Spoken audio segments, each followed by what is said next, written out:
Sir एक selfie लेना है।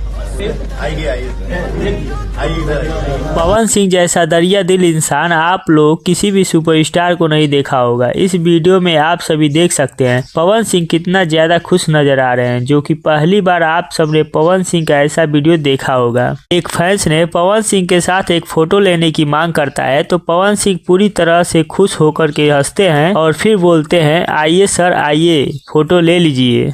तो आप लोग समझ सकते हैं कि बहुत सारे भोजपुरी फिल्म इंडस्ट्री में सुपरस्टार हैं और बहुत सारे लोग ईगो से भरे हुए रहते हैं और पवन सिंह को लोग बोलते हैं कि पवन सिंह बहुत ज्यादा घमंडी हैं, बहुत ज्यादा घमंड में रहते हैं। लेकिन साफ साफ देखा जा सकता है कि पवन सिंह कितना दरियादिल इंसान है और आप सब इस वीडियो में देख सकते हैं कितना खुशी से अपने चाहने वाले को बुलाते हैं और उनके साथ फोटो खिंचवाते हैं। भाई आज पवन सिंह का शो भी होने वाला है, तो आप सब चैनल को सब्सक्राइब कर लीजिए, क्योंकि पवन सिंह मनोज मिश्रा के शादी समारोह में पहुंचे हुए हैं तो वहां का स्टेज शो भी आएगा। तो आप लोग लाइव स्टेज शो देखने के लिए चैनल को सब्सक्राइब कर लीजिए और वीडियो को लाइक करके शेयर कर दीजिए। मिलते हैं नए वीडियो में, तब तक के लिए धन्यवाद।